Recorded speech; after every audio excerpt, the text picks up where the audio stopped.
Assalomu alaykum aziz obunachilarim, Begoyim oshxonasiga xush kelibsiz. Bugun sizlar bilan juda ham mazali bo'lgan, kumur og'izda eriydigan qovurma chuchvara tayyorlaymiz.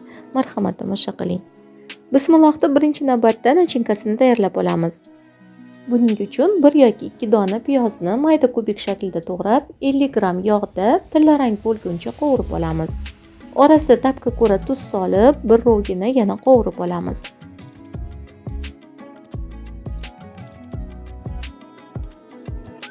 Mana piyoz tillarangga kirib oldi. Endi buni avvaldan tayyorlab qo'yilgan pyuremizga solib, ziravorlar bilan aralashtirib olamiz.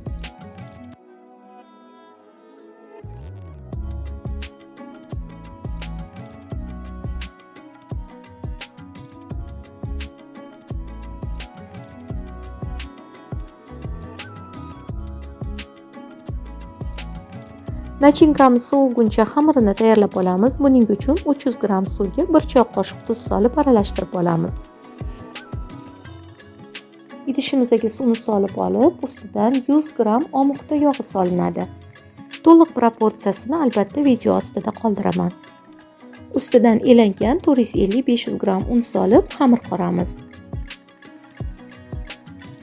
Xamirimiz o'rtacha yumshoqlikda bo'lishi kerak. Yarim soatga xamirni tindirib qo'yamiz.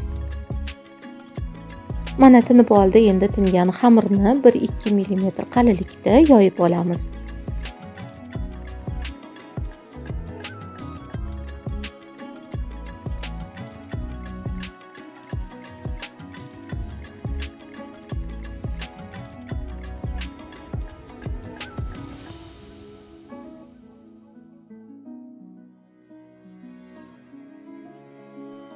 Xamirga taxlov berib, taxminan 1 piyola o'lchov belgisida o'lchab oldim.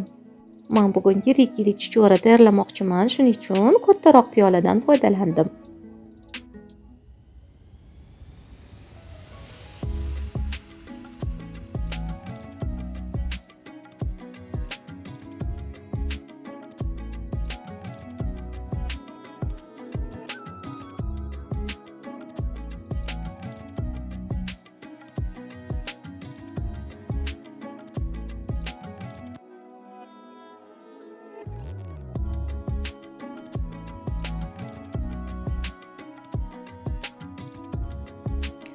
Ana endi kesilgan xamirlarga 1 choy qoshiqdan nachinka qo'yib, chuchvaramizni tugib olamiz.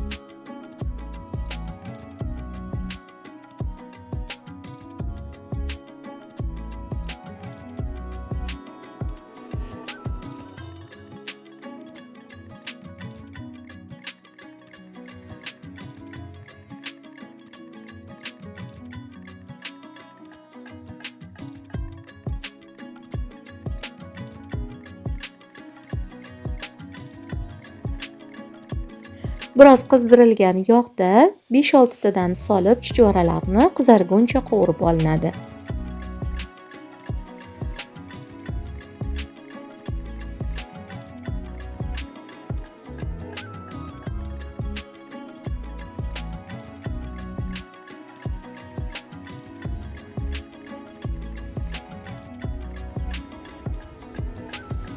Mana azizlarim, chuchvaralar tayyor bo'ldi. Juda ham kumur og'izda eriydigan. Siz ham albatta tayyorlab ko'ring. Mana ekrandan ham ko'rganingizda juda ham kumurligi maydalanganidan bilinib turibdi.